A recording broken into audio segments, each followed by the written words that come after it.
All right, so, well, thank you very much. So I have 35 minutes to go over and try to give you some insights on a very complex topic. So big data in development. All right, so, okay, all right, so, yeah, so this is the title I've used. I don't know, some of you may have heard this sort of analogy of people, when people talk about big data, there's this saying that it's sort of like the new oil for human development, which can be, of course, both good and bad, just like the old oil has been. And I'm focusing on the case of poverty monitoring and reduction to just sort of like ground the discussion on sort of like, something concrete. So the case of poverty monitoring and reduction. Well, so first of all, thanks to, since we talked about networks and systems this morning, I mean, of course, there are many people without whom this event could not have happened, and without whom I would not be here. So thank you for inviting me and everything. So this is my outline. It's very basic. It's supposed to be a disruptive talk, but the outline is not very disruptive. It's not very new, but at least it's structured. So introduction, contextualization, applications, implications, and conclusions. As you can see, I love alliterations, especially when they end in yons. So maybe this is my, I don't know, French romantic poetic side. All right, so introduction. So you'll see a lot of, some cartoons and a lot of graphs in the presentation. So I have 40 slides, and I know it's very scary, but I go over them like pretty quickly. So hope you will bear with me and the accent and everything. All right, so this slide is just about, so this is just a cartoon that I did for a blog post or an article that I wrote, where just trying basically to explain or to convey the complexity of the topic of big data. And indeed, it's a pretty complex topic, and I think Peter's talk this morning put the bar pretty high. So I'll try to do my best to be both, on the conceptual side, but also the sort of like application side, to be broad, but also to be deep, to try and talk about the relationship between big data and complex systems or systems analysis. So it's not extremely easy. Anyway, contextualization. If we were to ask, okay, why the question? What's the question? I usually like to start with just this quote from a report that was put out earlier this year by Oxfam that found that the 85 richest people on Earth own as much wealth as half the population. So then, and this is, in a sense, the question is, okay, what can we, or what could big data do about it, about trying to tackle this very, very large income inequality, and one of its proximate determinant, which is widespread poverty, despite improvements, but still widespread poverty. And of course, you have this data, big data, new data, this new oil. And is this a good thing or a bad thing? How can this be used to decrease inequality, or perhaps to enhance inequality because of a new digital divide and that kind of things? So here, these people are asking: is this data a good thing or a bad thing? Just like oil, has it been a good thing or a bad thing? In many ways, it has been a bad thing for the people and communities that had oil. All right, so. First of all, so what do we know about poverty in the world? Well, actually, so this slide is something that from a report that I wrote for the OECD on fragile states.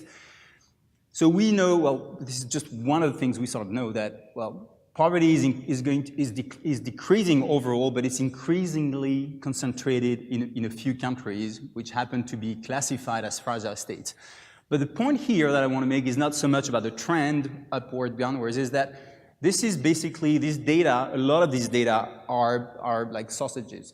They're not completely made up, but if you look at how these data sets and these data were constructed, when there was no data, they used regional averages. Okay, so it's basically, we think because we have a nice line that we sort of have a good picture of reality, but basically it's not a guess, but it's what do we really know? And second of all, this is like income poverty, so it's like just a very tiny snapshot of human reality. that's the sort of standard poverty line. So just to say that, in general, official statistics, because I'm talking about poverty monitoring and reduction in big data, I mean, official statistics, as much as they are called official, it doesn't mean that it's reality. I mean, actually, they're not reality. Something that economies do every 5 years or so is they rebase their GDPs, and it's a very standard exercise where you take into account new economic structures. So when a bunch of countries did that on a regular basis, so they found that Nigeria, for instance, Nigeria's economy was something like 60% bigger than previously thought. The case of Ghana is also instructive because Ghana also went through this rebasing exercise a couple of years ago, and they found that Ghana, all of a sudden, like overnight, was a middle-income country. So, and then if you divided that by the population level, when you just found that people were not as poor as they thought they were. Anyway, so usually I say that it's a bit like Plato's cave, that official statistics are like shadows in the cave, that we cannot get to like real knowledge about human nature through statistics. But I mean, just because it's the way it is, because we're trying to get as close to reality as possible, but we never can.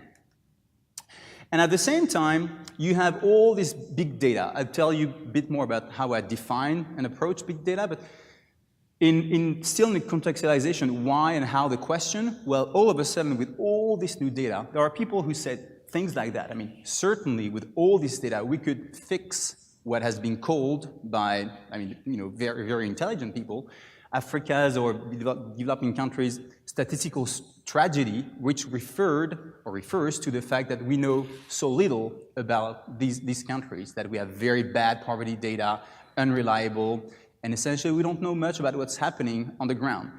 So, like very recently, so these quotes are pretty old, but very recently there is this article about the ongoing Ebola crisis in West Africa, where people have thought about and are trying to use cell phone data, and I'll get to that, to track the epidemic, to track mobility patterns, actually. So it's just, in a sense, this is more like the demand side. Yes, we need better data. Could big data provide us better measurement tools? One thing that we really have to bear in mind is that there's a bit of a feeling of hype around big data, but actually, and a bit of like, some people are tired about hearing about big data, but actually it's an extremely new phenomenon, and it's an extremely new phenomenon because it's not about the data. I'll explain to you what that means. So, but if we take a look at, so the line here shows the returns on Google Trends for the term big data, just as a proxy for the interest in big data. You can see that it's essentially completely flat until 2011. So it means that in relative terms, nobody really talked about or cared about big data until only 2 or 3, 4 years ago. When I joined the UN Global Pulse team in 2010, late 2010, we were not talking about big data. I mean, I was there, and we were not using the term big data. We started using it in 2011 when we had to figure out what we were basically trying to do. So I've just put on this sort of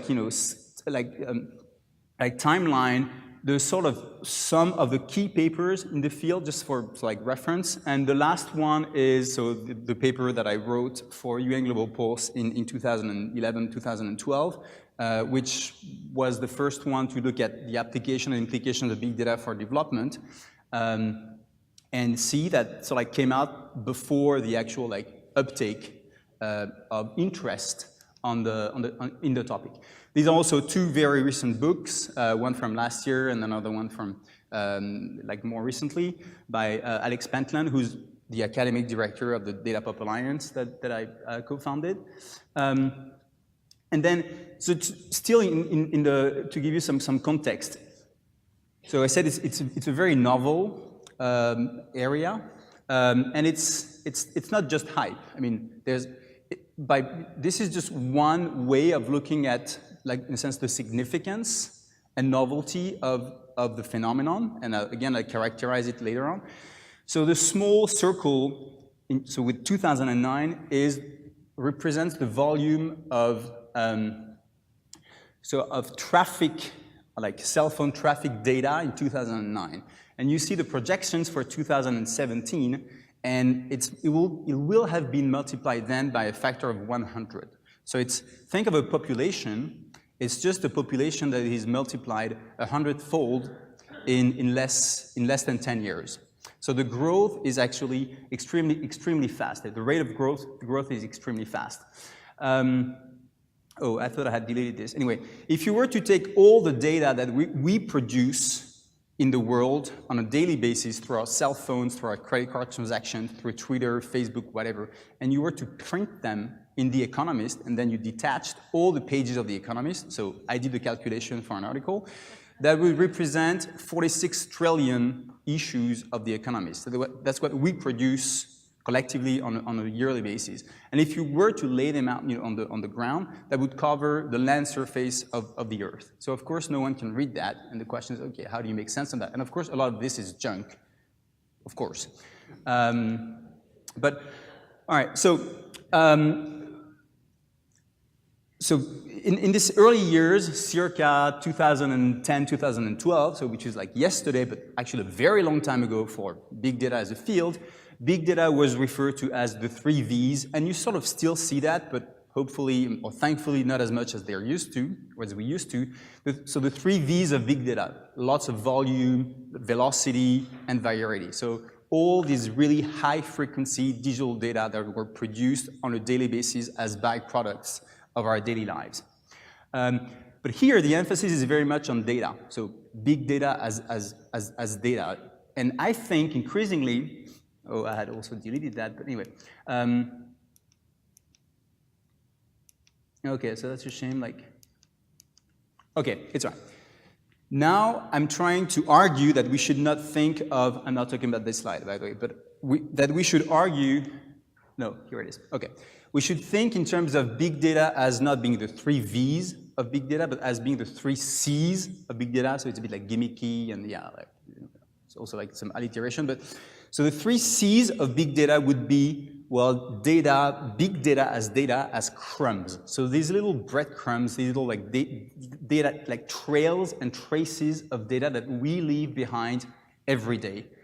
Every time I mean, just like since this morning, you've also like told your bank, your friends, your telecom company where you were, with whom, etc., etc. Every time you post something on Facebook, on Twitter, every time you do a Google search, every time you make a phone call, this is all registered, and this is basically the bulk of big data. So they come as crumbs. They come in 3 different sources: exhaust, like credit card transactions, cell phone data, for instance, web-based data, so Google searches, posts of different kinds, and sensing data, remote sensing, like satellite images, like pictures that are taken from the sky about human activity, or electricity, like meters. This is like sensing. So that's one layer, the crumbs. The second layer is capacities, and this is very important. It's about like the new sort of tools and methods that have been built to sort of make sense of the data. And this is also part of big data. It's like the second leg, if you will. So it's machine learning, new algorithms, computing power, and all these tools and methods that are under capacities. The third one, which is also very important, is community. Big data is also a sort of a new emerging community of new actors, startups, hackers, so institutions and individuals that are fundamentally also changing the sort of landscape. So it's not just the data. So when I think about big data, I'd say, okay, it's these 3 things. Okay, so a key kind of big data is cell phone data, and they're called call detail records, and this is basically what they look like. So they tell you. So they tell the telephone company where you called, so where you were and you called, whom you called, for how long, etc., etc. And of course, you can think of how, at the level of a country or at the level of the world, how much information there is in that in terms of social networks, mobility, and so on and so forth. One of the very first papers that used cell phone data is a paper by Josh Blumenstock, who's now at the University of Washington. And this is the movement of an individual in Rwanda over 4 years. This sounds like very simple and trite, but basically 4 or 5 or 6 years ago, this would have been impossible, just to know where people were. I mean, unless you conducted a survey, and people still conduct surveys, but they were very expensive. Of course, big data is, I mean, it's sort of scary because we all live in a post-Snowden era. There are also lots of biases and problems. I'll get to that. So it's not to say that big data is the solution to all the world's problems. It's not, definitely not. So this is basically what this slide is tries to convey. And by the way, last point. Big data is also part of a larger ecosystem or a new ecosystem of data, of which the open data movement is also part of. And there are larger discussions about the data revolution taking place. The UN Secretary General just appointed a 24-member panel group on the data revolution. So it's just like it's part of a moment or momentum on and about data. But big data is a big part of it. Okay, so applications. In terms of, so when I wrote this paper, now 2 or 3 years ago, so we sort of came up with this taxonomy of applications where we said, okay, so big data can be used for early warning, so like to predict what was going to happen based on past patterns. So is it going to be the next revolution, or is it going to be like the next epidemic based on how people were changing their behavior? Another application was real-time awareness, just to know what was going on. Think of like a dashboard where it's like when you look at the weather, the temperature, the pressure, the whatever. Same thing for human ecosystems. The third one was real-time feedback, where we would be, if you do X, what is the response? And you can get that on Twitter, for instance. And private corporations do that a lot. When they launch a product, they look at how people react on Facebook, on Twitter, how they or whether they buy more stuff with their data. So it would be the same applied to development, programming, and policy. Now, in the second paper that I wrote with 2 other co-authors, Patrick Vink and Patrick Meyer, on big data and conflict prevention, we tried to come up with a second taxonomy, which we thought was more interesting or deeper, where it's descriptive. And of course, there's like a relationship. You can think of a matrix between the 2 taxonomies, and there will be like hotspots in this matrix. So descriptive, just to describe through data, through graphs, through visualizations what's going on. The second is predictive, so it's a bit like early warning, where you just predict when the market is going to crash, or what's going to happen. And the third one, which is one of the frontiers of big data, is prescriptive. So that's the realm of causal inference, where you say, which is very important for M&E, for instance, where you say, well, again, if you do that, then this is what's going to happen. Or this has happened because you did that, which is very difficult in complex systems. So I will focus, I don't know how much time you have left, just to like sort of, sorry? 5 minutes. 5 minutes? Really? Okay. Okay, so, all right. So this is a comic strip that I did to sort of explain how you could, yeah, so this is me. So where to explain how you can get like poverty measures from cell phone data. And actually, so I'll go very fast. I had like all the details here. So I'll just explain it to you in a few words. And I guess this is the most important slide. It's just that rich and to simplify, rich and poor people behave obviously very differently with their cell phones. So if you think of any city you know well, just think of the sort of average pattern of how people will call, depending on whether they live in the Bronx, for instance, or in the Upper East Side in New York. If you know the income level of these 2 groups, and then if you overlay that with this like average patterns in the cell phone data, you can build a predictive model that will tell you, for a different city, whoever behaves that way is very likely to be rich or poor. So without conducting a survey, you can actually assess like the income level of a different city based on that model. And this is pretty much what everybody does, and we do that for poverty level, you can do that for fertility rates, you can do that for a bunch of things. In terms of application, bus routes have also been modeled using cell phone data, because you can see how people are moving in the city. And then what these IBM researchers did is that they looked at cell phone data and they said, if you were to build a bus system in Abidjan today, this is the optimized, the best system you can build. And then they compared that, and then you need a metric, etc. And they compare that with the existing system, and the main finding of the research, which got a lot of attention, is that it could have been improved by 10%. Is it big? Is it small? Whatever, but it's a round number, and people, it can be improved by 10%. This is another thing you can do also, social network analysis. And this is something also that got a lot of attention. It's the Google Flu Trend tool, where Google researchers said that they were actually able to predict influenza in the US before the Center for Disease Control, just looking at what people were searching on Google, runny nose, itchy eyes, that kind of stuff. The tool worked very well for a couple of years, and then it stopped working, which of course is a very good case of, in a sense, the opportunities and challenges of big data. And this paper just came out in January to explain why, in a sense, the tool has now been over-predicting influenza. Okay, so I'll skip that. I'll just end with implications. Can I have 5 minutes? Okay.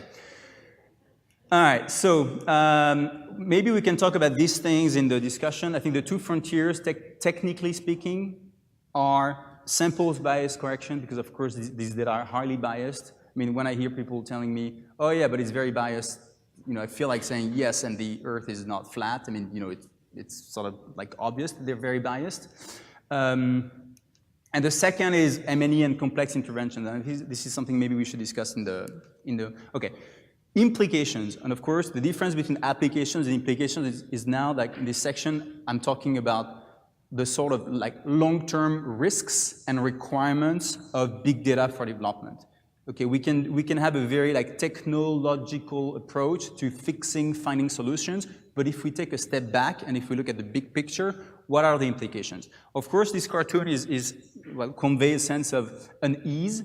It's sort of funny, but so you have this guy looking at people, in sort of Orwellian world, and in a sense, deciding for themselves. So is this sort of, the future that we want? So if you zoom on that, well, you see precisely that, just people going about their daily lives and emitting all these breadcrumbs, and these breadcrumbs being analyzed, and then decisions being made on the basis of these data. So recently there was this article by a pretty prominent thinker in the UK, in The Guardian, that said, well, the rise of data and the death of politics. Well, it's true that if we think that we need or we want a purely, fully data-driven world or evidence-based world, well, in a sense, it can be pretty scary. And there are examples where actually you don't want to rely only on the data. I mean, data is very good to sort of for maximization problems when you have one utility function, but when you have many different utility functions, then it becomes a political question of which one actually we want. So to end in 3 minutes, sorry. If we take a step back and we ask ourselves again, okay, if this is the question that we're grappling with, is big data good or bad? How can it be good? How can it be bad? And if our goal is to alleviate extreme poverty, well, what does it take? Well, it takes really going beyond the notion that big data can be a fix, and it requires understanding that, so I like this quote, that we need to go beyond the geeks, so the hackers, and the bean counters, where the bean counters are the official statisticians. So I'll skip that. So I'll skip that too. The gist of it is that big data are more, a better word for it would be personal data or people data. They're actually data that are produced by people. So one way to look at it, to look at its potential, is to sort of see whether and how big data could actually change policy or improve policy-making processes and decision-making processes, because the data at the end of the day belongs to the people who, or should belong to the people who create them. That's why I really don't like this notion, I don't know if you've heard of it, but of data philanthropy, where basically the assumption is that the data belongs to the companies that have the data in their servers, and I don't think they do. All right, so conclusion. So I like, this is not one of my cartoons, it's a cartoon by a cartoon in the New Yorker, but I mean, this is like a pretty funny cartoon, I think. And I think in a sense, I mean, I think the same is true of big data. It's not a phase, it's not something that will go away. In the future, 95% of the data that we have in our hands will have been produced in the next year, and it's almost already the case. So it's not just something that is, it's not just a hype and something that will go away. And the final word is that. So like to me, what could constitute a big data revolution is not just one where we, policymakers, decision makers, experts, etc., get better insights. It's one where the data can be used to empower people, because it's their data, to change the systems that are in place. So Bruno Latour, a French sociologist, said, if you change the tools, you'll change the systems. And I think we have to understand that if we change, that big data is sort of like a paradigmatic shift that will change the systems in which we live. Thank you.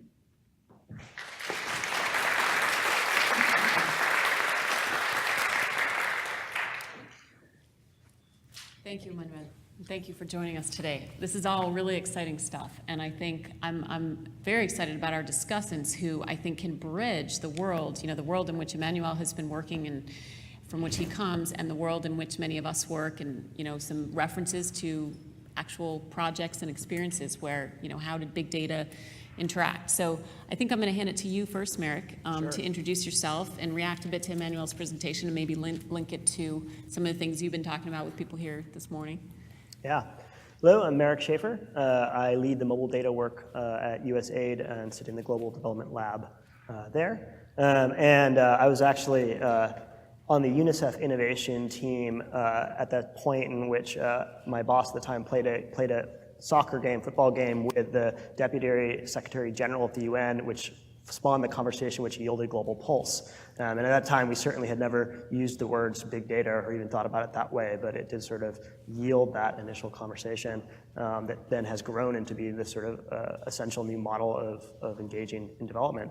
And I think that I was asked to talk a little bit about the applications of this to our own work. And so I'm going to start with a story of was the World Bank working a few years back, and one of my colleagues had gone to a conference similar to this and seen a presentation on FlowMinder, which showed the spread of a population in Haiti afterwards and how people moved around and the cholera rates. And so she was enthusiastic about that. She immediately wrote it into the design of her next big project in Senegal that the World Bank was doing.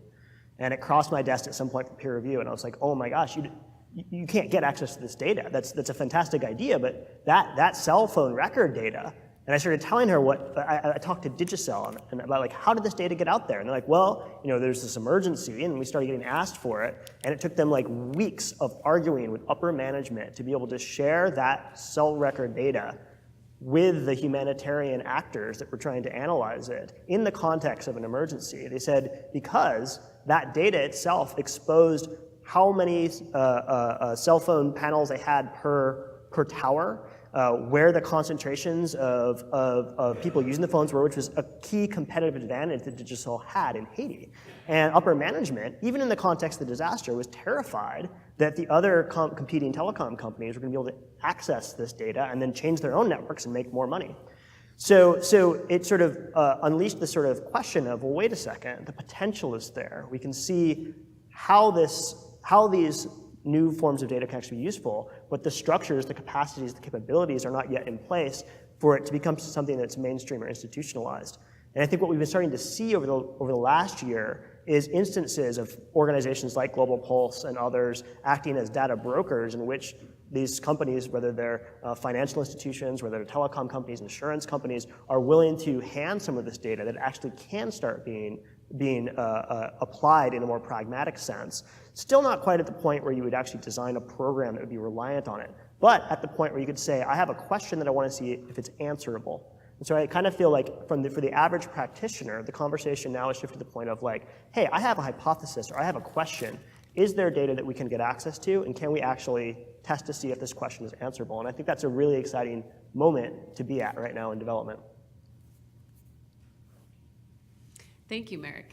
Alec comes from a different background, but has recently been working with social network analysis. He comes from a background, I'll let you tell it, but going way back to the Stanford Research Institute, and so really kind of an innovation pioneer. And so if you look at the role that this has been playing, looking at emerging sectors and their growth and what we can track, I'm just going to sort of pass that to you. Talk a little bit about what you've been doing with that, and then we'll open it up for questions and conversation. Thank you, Laura. Well, I'm very excited about this, partly because, going back to the SRI, where we were looking at cluster development and then value chains more in the development world. I just loved when one of your early diagrams, you said, these data are not completely made up. And that's, my experience of it. We do these value chain maps and cluster maps, and, we do some interviews, and there's various ways of trying to buttress it with input-output data or whatever, but in the end, they are illustrations. They're illustrative. And when I've started seeing social network analysis, the potential, you can't just say I'm excited about it. A lot of my colleagues would say I'm obsessed with, how we can try to use this new tool. But I do think, you've been talking about some of the problems about cost and privacy. I think one of the problems is for us in our different disciplines. Trained as an economist, I know nothing about networks. And the terms, neutrality and ubiquity and some of these things, they don't necessarily, it's very hard for us to translate to them. And unfortunately, that also leads to a lot of resistance on the part of, funders to say, oh yeah, we're going to use social network analysis. And I've had plenty of people say, but we never used that before. Why should we be using it now? And that's, it's a silly question in 2014, but it's still being asked a lot. So, but anyway, I just, just to talk a little bit about that particular application and why I find it fascinating is that you can get down to such a granular level. As you say, it gets down to the individual level. And you're actually able to say, in a given project, as you're trying to monitor the progress of it. So your causal model for your project is, you're going to try to create more of these, quilting bees. You're trying to create more social cohesion within a cluster or a value chain so that there's more exchange of tacit knowledge, that there's more agreement on shared goals and vision for the development of that sector or what have you. And so that's been our idea behind it. But we've had only anecdotal evidence of whether that's happening in the course of a specific project. If you could actually, on an annual basis or even in more real time, using email networks or cell phone networks so that it's kind of automatic, if you could watch those develop in real time, you could really see, here's where we're being effective, here's where we're not, or, our model's off, or yes, our model is on, and please, continue to fund our project, even though, exports haven't taken off, in the first year of our project, but we're on track for where we think our causal model tells us that these linkages should be. So I think that's to me one of the most exciting ones. And to come back to another Frenchman, I think Thomas Piketty has really hit the U.S. with a big splash here, and talking about the problems of extreme distortions of income distribution and so on. But then towards the end of his book, he has just a little thing where he says, being able to help mobilize some of these networks are ways of helping the poor and disadvantaged, marginalized populations to get some form of power back, or at least some control back, which can be kind of a counterbalance against. I think some of the things you were saying, big data, threat or menace. Is it only going to be used by the Googles and much more nefarious organizations than Google to, control people, or is it something that can also be used more broadly, more inclusively? Thank you, Alec. So let's throw it open. We unfortunately, we overwent our PowerPoint quota, or I would have shown you one that we put together recently. We did a labor market assessment in Kenya. And just to bring this, this concept of big data, systems thinking, and the economic development problems that we're working with. So what we did is Alec got his hands on some excellent data on the education system in Kenya. And he played with it, and we turned it into a graphic that showed stocks and flows. And as you know, one of the biggest critiques of sort of economic analysis is it looks too much at flows and not enough at stocks. And indeed, you know, suddenly putting into a one-page picture what was going on in the Kenyan education system and the percentage of dropouts, and that the stocks were increasing of people who have not completed primary school. And this was, you know, you might have known this from the data, but it suddenly, to communicate it in that way, was much more powerful in terms of the conversation about maybe what then would need to be done. So I'm trying to tie together the threads here, but I want you all to think about how would these fit into some of the things that you were talking about in your panels this morning, and the problems that we're working on. So let's open it up. We've got a microphone there and one there. Josh. I'm Josh Woodard, FHI 360. I wanted to ask a question related to data philanthropy that you only had a chance to touch on very briefly. So right now, you know, most of us are habitualized to giving away a lot of our data for free in exchange for services that, you know, we're not willing to pay for. And we're also habitualizing populations that we're working with to give their data away for free.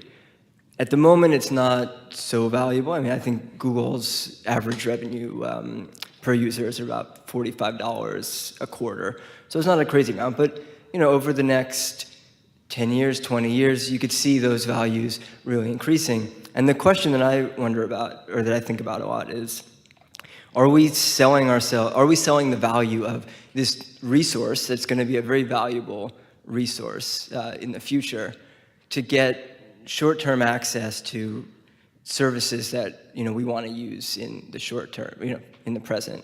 And what impact is that going to have on our own ability to function within the economy and to generate value from ourselves, as opposed to have it extracted from us and in the populations that we're working with?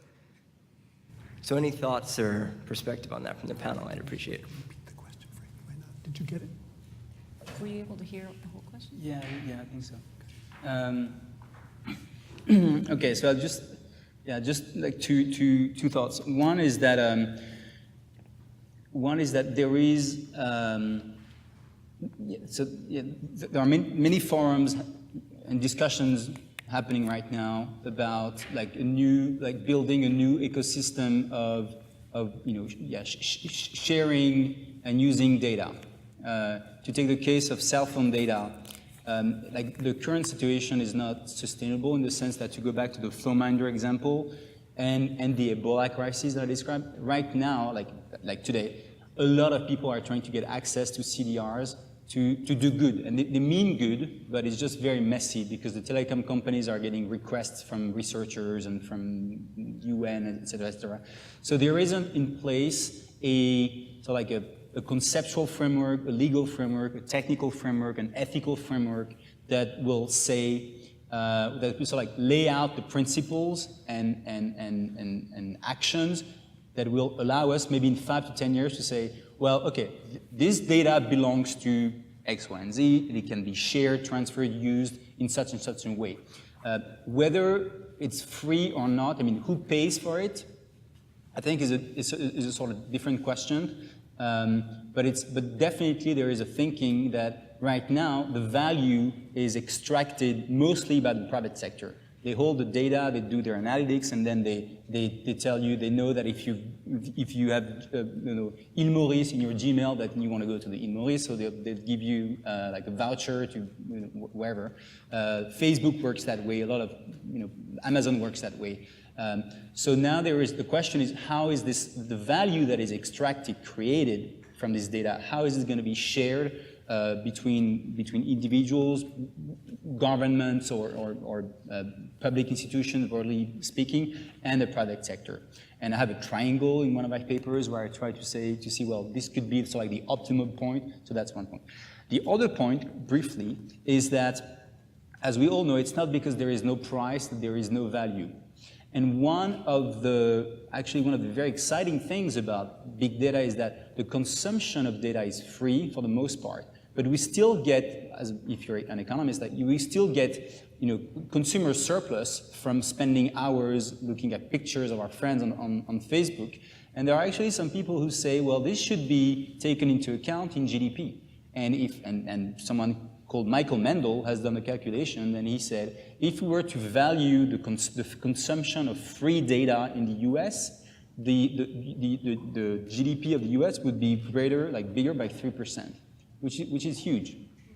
So it's just to say that the question of the value, the pricing, and the overall institutional architecture around this question is something that will have to be thought about very hard, deeply, and that some actions need to be taken, are going to be taken, I think, in the next 2 to 3 years. And I think, using the Ebola example right now, I'm in some of the conversations that are going on between the various telecom companies and the various institutions that are looking to access this data. And it's really tricky because the ethical questions are well, what are you going to get out of your analysis? Yet the very intent of the analysis is to try to figure out, well, what could we get from this analysis? And so we're being asked to put the cart in front of the horse in order to get access to it. At the same time, we're also looking at, well, what happens in worst case scenarios where the epidemic continues to spread and grow? Some of the containment measures in many ways that are being just on the table are considered somewhat inhumane for the people who do have the disease. Big data, of course, in this context, could amplify the ability to respond effectively and contain populations. However, you have to weigh, so you're asking to weigh these sort of two evils. Is it better to have a richer source of data potentially that allows you to see how the disease is spreading, but also then gives you the ability to then contain and take direct harmful action against the population that does have it in order to keep it from spreading further? And so it almost reminds me of the sort of thought games I played in my freshman year of college philosophy classes, except for it's actually playing out in real time right now in the context of this tragedy. Whoa, that's loud. I'm Augusta Abrahams. I'm at USAID. I had a question about applications of big data. So some of the examples that you talked about, they still sound very sort of ethereal to me. The hypothetically understanding people's behavior and how it compares to poverty or income levels or something like that. But that data is still sausage at this point anyway. So the ground truthing isn't very good anyway. So my question is, are there any more concrete or fully fleshed out applications of big data at this point? I think in the private sector, the sort of application that I think of most often is if you're trying to sell somebody something, you can look at, if I package it in a red box versus a blue box, will I be more likely to, sell it 101 times versus 100 times in a population of X number of people? Is there any application like that in development, or what are the more fully fleshed out applications of big data at this point? And sorry, can you introduce yourself? Augusta Abrahams. I'm at USAID.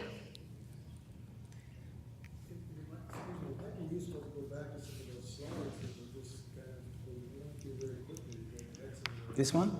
You had the one on the cell phones and the Yeah. network analysis and all the other applications.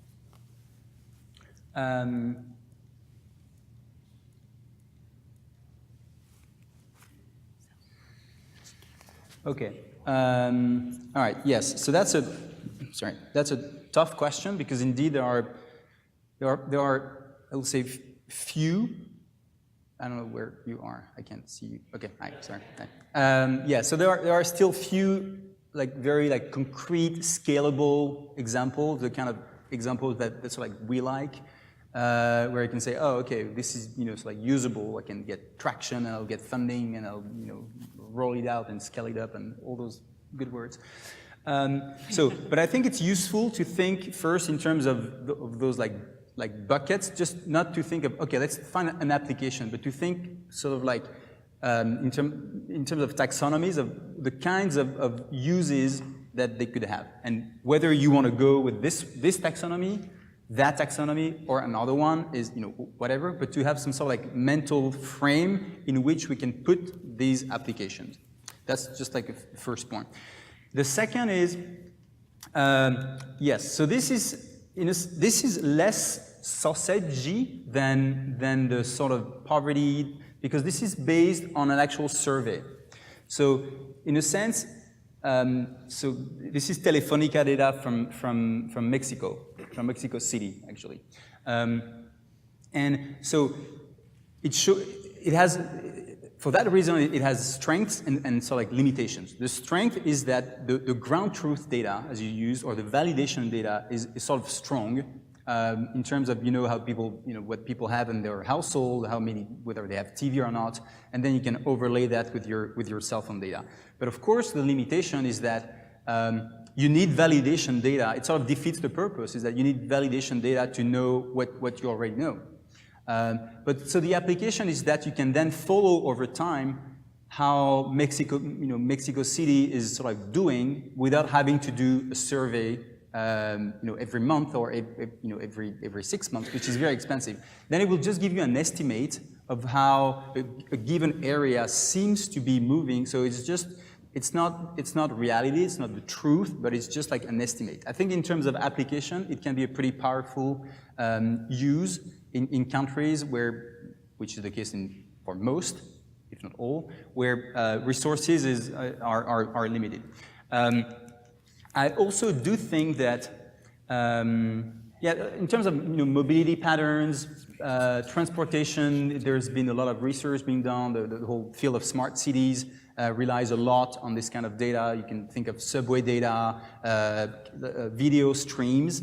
There are startups, including in New York, who are using increasingly video streams to know, for instance, if you were to open a store, where would be the best place to do that? And you can think of that for water pump in a community. What would be the best, the most, like the optimal location of some infrastructure? So this is the kind of things you can also do. Social network analysis is also an application that has been done. This is the Tea Party movement versus the Occupy Wall Street movement on Twitter. So it's a social network analysis where some researchers asked, okay, what is Twitter telling us about the sort of nature and functioning of these two human ecosystems? And then they could What's the answer? Well, so there is an answer. So the answer is that, actually Occupy Wall Street is at the bottom and the Tea Party is at the top. So the takeaway message is that the Tea Party movement is a looser network. Like there aren't really strong voices. It's more, they don't use Twitter a lot. It's just like it's pretty loose. It's a looser network. Whereas in the case of the Tea Party, you had really hotspots. And in terms of social network possibility, it showed that the Tea Party movement had a much greater potential for growth.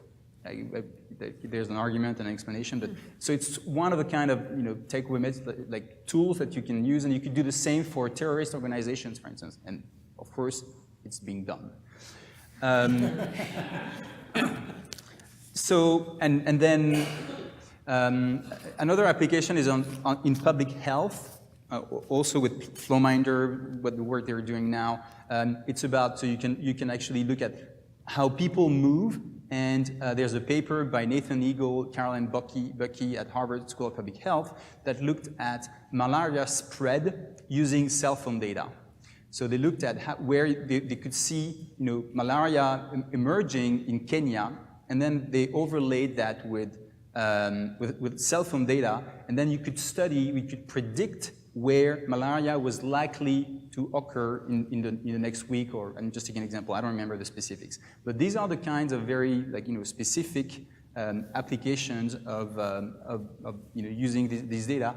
But again, to finish, this is a good example also of the limitations, because in complex systems, they're adaptive. So one of the reasons why Google Flu Trend has been overestimating the influenza is because people adapt. To the sort of they change their behaviors, and then whatever was true a month ago is no longer true. So the sort of pattern that the relationship between A and B is like no longer holds over time. So that's some of like the applications. I don't know if that sort of answered your questions. Emmanuel, I might add another application that's being used right now of a big messy data set is the world trade data being used for what they call product space analysis. So Hausman and Hidalgo at Harvard and also at MIT's Media Lab have been working on this way of taking that data, which normally we just try to aggregate, we look at some trends, but they've tried to go, again, very down to that granular level and look at correlations between one country when their exports of a certain product increased, and then 5 or 10 years later, what other products were they able to start exporting? And by correlating literally every country in the world in this huge database, they've been able to find some patterns. So we go to Kenya and we find that a product like palm oil or tea has very few linkages, very few spillover effects to other products, whereas dairy has like 20 linkages to areas that you wouldn't normally think of, like detergents and soaps. So, as you start having to clean all of those things, as you're pasteurizing milk and doing more complex things with milk, then you have to have more of these kinds of detergents and so on. That stimulates that industry, which also can be very, very helpful for other industries in your economy. So they're using those kind of things. And what's also typical of a big data application is it tells you correlation, but it doesn't tell you causality, which is something you've commented on in your paper. And I think, so the product space, there are some hypotheses, but it's a very rich experience then to go and look and maybe use other data to try to find out, well, why do we have some of these linkages that aren't obvious to us, that input-output would never tell you about why certain two sectors would be co-stimulated like that. So we could perhaps use some of this location data from cell phones to see where people have moved to areas where new sectors are emerging and find out, well, people are going from the apparel sector to medical devices, which is not obvious. There's no input-output linkages there, but we're finding those flows because there are underlying skill capabilities that flow. So I think there's different ways that these can be applied to make them even richer, but it's already being used. I think that one of the challenges here is the same for small data, that most of our organizations and most of our projects that we're actually doing don't respond well to data at all. They're not really built around being responsive or being adaptive. And I think that's a shared challenge that we're all going to be facing over the next 5 to 10 years as data becomes more abundant, more accessible, and more accurate, is what are the ways that we actually have to change the designs of our projects and our programs and stakeholders' understanding of that to actually be able to take advantage of these sorts of learning tools, systems, and capabilities. And I think that's the challenge I'd lay down for all of us today. I see a disruptive person out there. Do you have a question or comment? I have a forceful request. There is an application that would be really, really helpful to all of us, especially in workforce development, and I wonder if it's possible. If it's possible, I'm sure you can get a lot of funding for it. So we struggle a lot to understand quickly enough the change in demand for skills for employers in a particular market and to react to it. And I know that more and more employers are hiring people not through the traditional recruitment channels, but using social networks, and that there is just a load of information about their hiring patterns and staffing needs and just changes in the level of their demand residing in social networks. So could we somehow dynamically listen to that chatter and plot it and provide it as input to education people, to policy people, to students and their parents? I mean, that would really help us. So I'm very interested, Emmanuel, to hear if, I've seen you've been approached by health folks and looking at crises and involved in that and some other issues, but this is, many of us in this room work on the youth unemployment issue. All right, so a few things.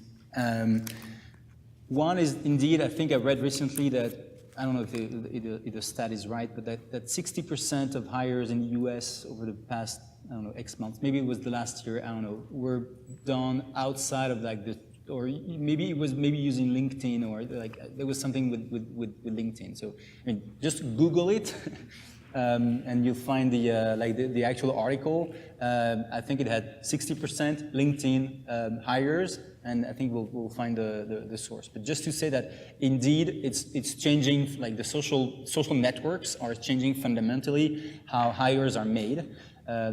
So that's one point. Another is that yes, I think there are ways we can sort of like listen to what's being said in social media to get a sense of skill needs and sort of like and projected needs in the future.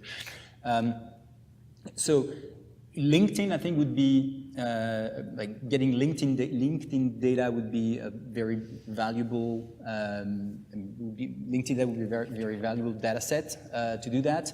Of course, you can also think of doing some Twitter analysis of what people talk about, and this gets into more technical problems of accessing the data, like scraping through, like doing some semantic analysis that we could also talk about.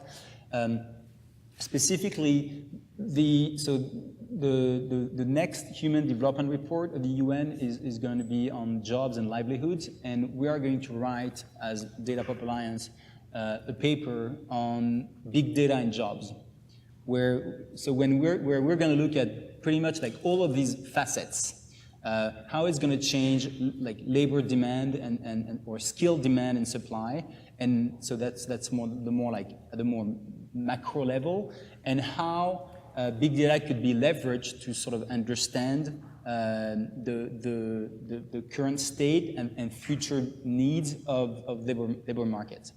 So this answer is not fully satisfactory, because my answer is that yes, there are things you can do. There is stuff that has been done. For instance, people have looked, including at Global Pulse, when I was there, we looked at how whether you could infer unemployment listening to Twitter or looking at Google searches.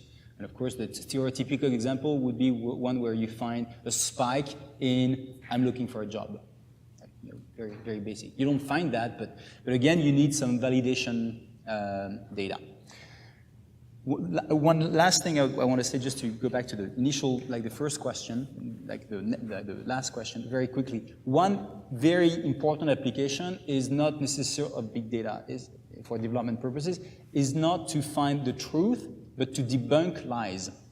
And I think in public debates and discussions are like polluted by just stuff that are made up and are not backed by. So someone famously said that you can lie with statistics or you can lie with data, but it's very hard to tell the truth without them. And increasingly, as we have more and more data, it's going to become very hard and harder to tell the truth without having data to back it up. The classical example is this notion or this argument by many European politicians especially, that the best way to sort of curb migration from Africa to Europe is to help Africa develop. It's a very classical example, and it's completely flawed. I mean, anyone who studied demography says that it's the hump, that as you develop, you're going to get more migration. And it's very hard to actually show, because there's very little migration data. I mean, flows are very hard to track because a lot of them are unrecorded. But with big data, whether it's cell phone data, email data, people have actually looked at creating models of migration flows, international migration flows, using email data, geolocated data. So in a sense, you can debunk the sort of belief that actually by helping like Africa develop, you're going to curb migration. This is not to say that you should not help Africa develop, but just to sort of prepared for the reality. Yeah, just plan and just think, well, okay, as countries get richer, historically, cross-sectionally, whatever, there is up to a point there's more migration. So it's just one of the examples of like debunking lies using data.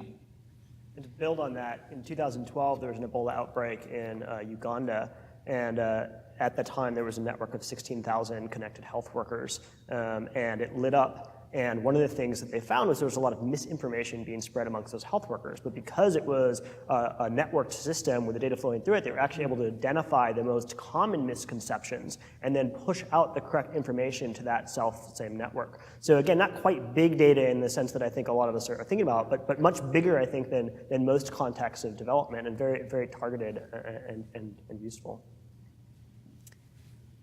Yeah, Dave.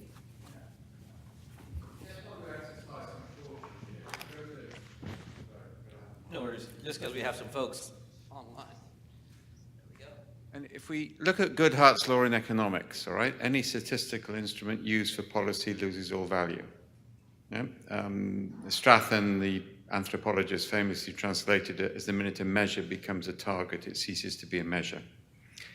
And this is an endemic problem, yeah, within the development sector.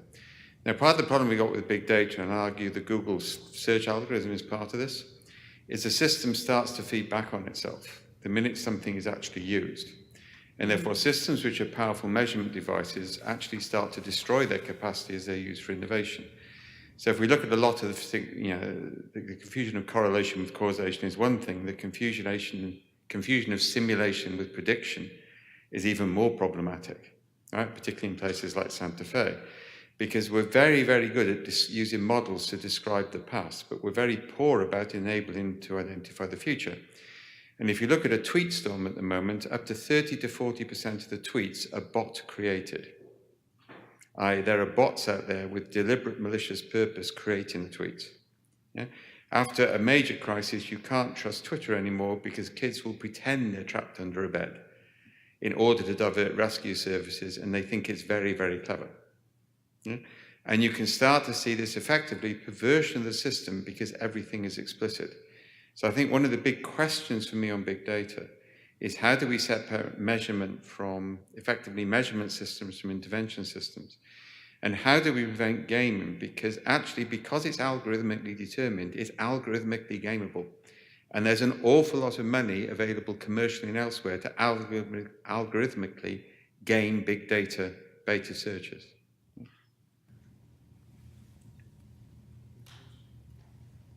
Let's take one more, Mike, and then we'll. Mike Tettleman, EDC, sorry.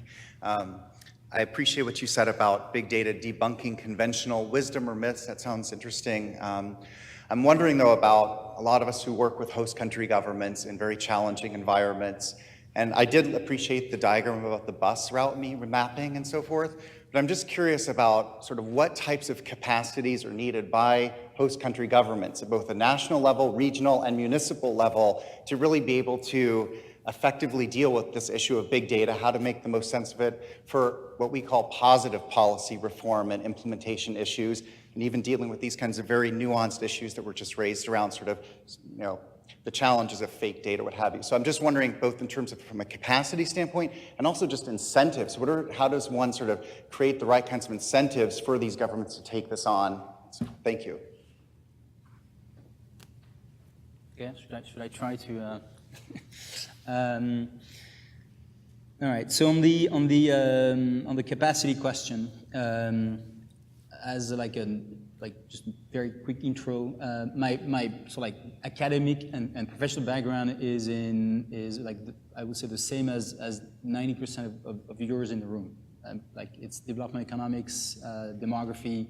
I worked for 4 years in the National Statistical Office of Vietnam as a technical assistant I'm not a computer scientist. I just got into, I like data, but I just got into big data.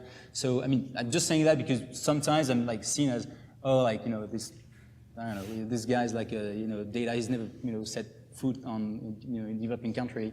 No, that's my thing, really. So I'm just trying to play at my little level, this connecting role. But I come from the more policy world. And I'm saying this because when I think of where I used to work in Vietnam in the early 2000s, I worked as I said, at the GSO, the General Statistical Office, and I was recently in Ivory Coast, and of course this question arises all the time, and it's a valid question. So what are you talking about? If you think of the National Statistical Office of Burundi, And I don't mean this in any disrespectful way, but some countries haven't had a census in 40 years. Some have 6 statisticians. As soon as they're trained, well trained, they go to work for IBM locally or whatever. So that's the question of incentives, the question of how you build the capacities, how you retain the capacities is, of course, a crucial one. I guess and I'm thinking about basically if we want to, from now to 10 years ahead, a generation ahead, how are we collectively going to build the capacities of what Enrico Giovannini, the former head of ISTAT, says, statistics 2.0, statistics 3.0. What is it going to take? Well, I think it's going to take a lot of investment.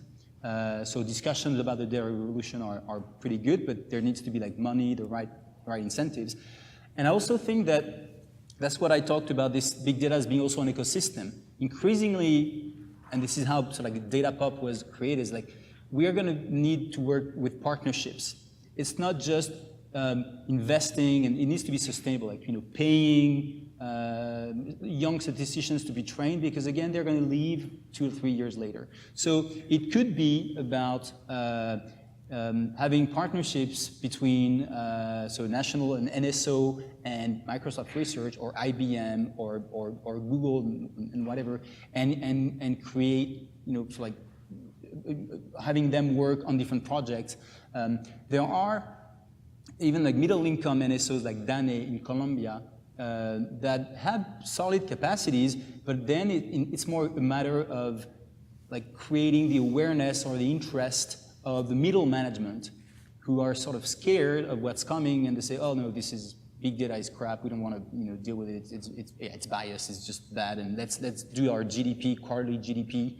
And so I think there's also a technical institutional problem, financial, but also cultural, to sort of understand that we're all in the same boat, and that big data is there, and it can actually be extremely detrimental to human development and human progress if it's not done right. And it's really to recognize all these challenges. So I understand that I didn't fully address your question, but the one key word to me is data literacy. It's a bit of a gimmicky word, but it's just to get a sense that I don't know if every kid should learn how to code. That's you read that. I think there's more. I think it's probably not a bad idea if it's done well, but it gets to the core of this question, what is going to be the skill sets of the next generation and the incentives and etc. And I think we're facing probably a sea change in how societies are organized.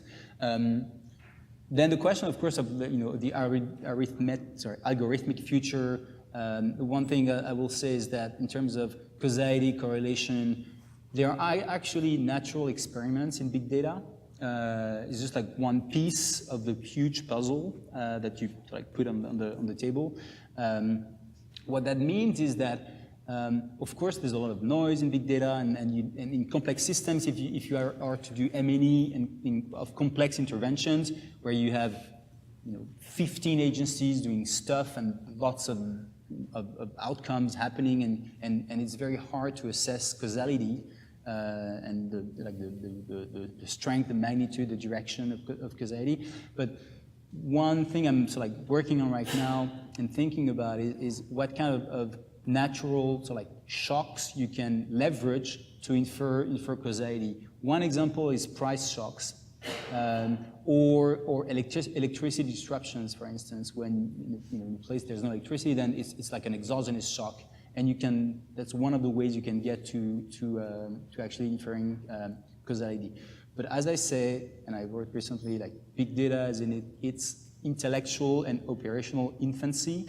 It's 2 to 3 years old, and we're all trying to figure it out. But I think we have to at least start on the right path, not to think that it's going to die, not to think that it's going to solve all of the world's problems, but try to understand the sort of risks and requirements.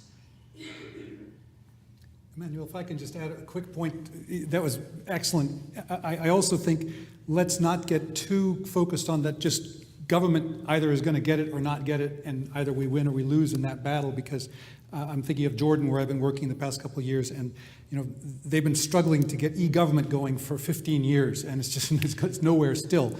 But you've got a lot of NGOs and so associations. You've got some companies that could be providing that, and I think big data is going to be pushed by some private sector groups or NGO type groups much more as a counterbalance to what government is not doing. So I think there's some rays of hope on that side.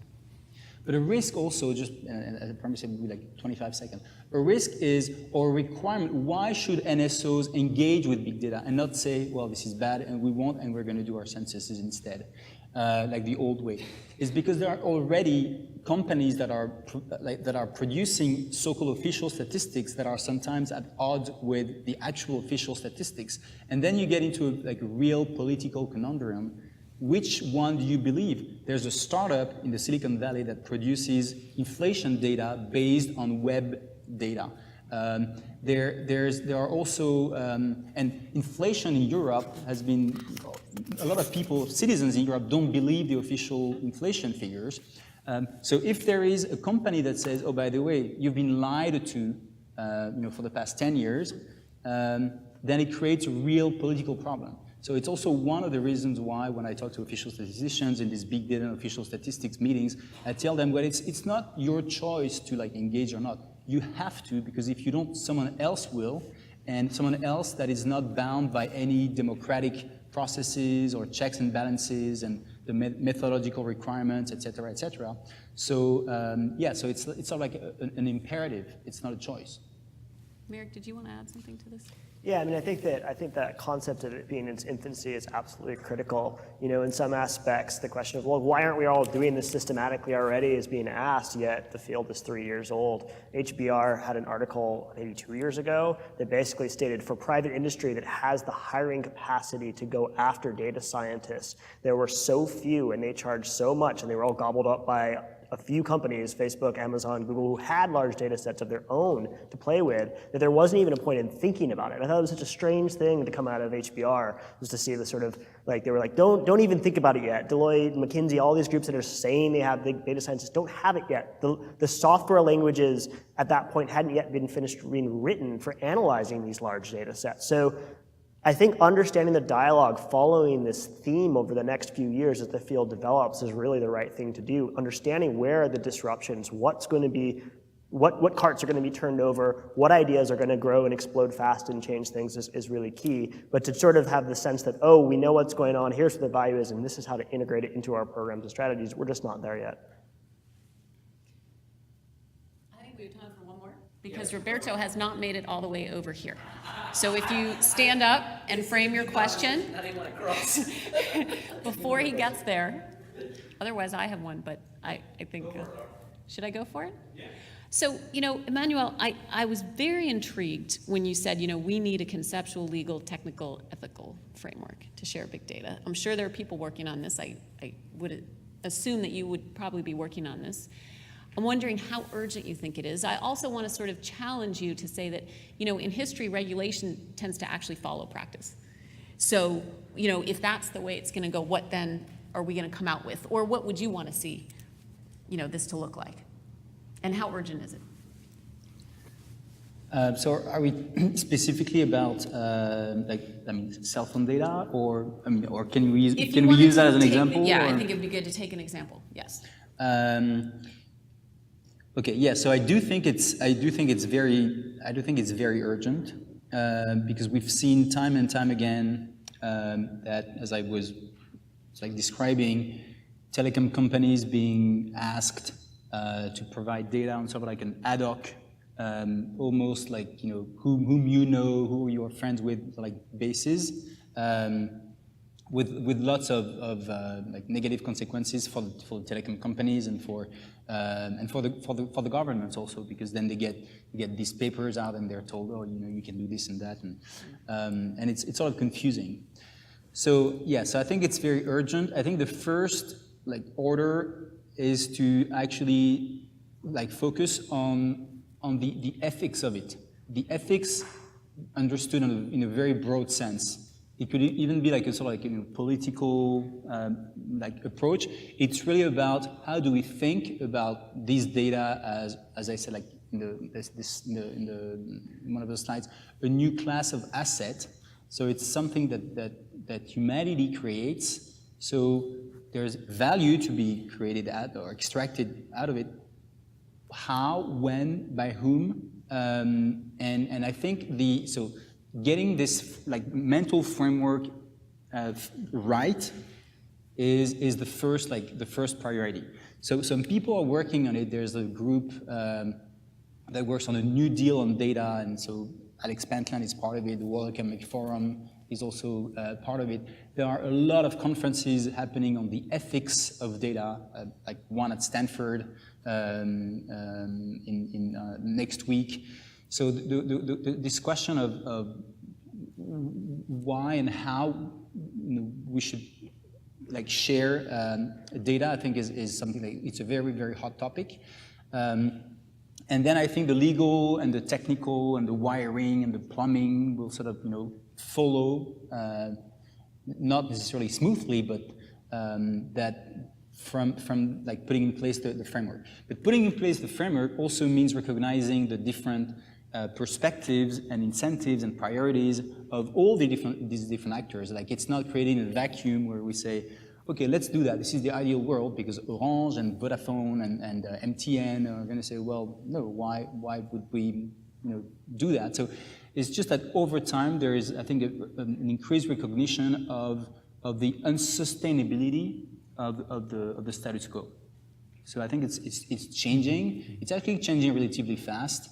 Like the Orange D4D challenge was sort of like an eye-opener on both, which, you can Google it if you don't know what it's about. The D4D challenge, Orange, was an eye-opener on both the potential of sharing this data, but also the sort of limitations of doing that only on an ad hoc basis, like it's sort of one challenge and then another one, and there's of course a lot of PR involved. So that's sort of my take on it. Fantastic. Well, I think a big round of applause for Merrick, Alec, Lara Goldmark, and Emmanuel.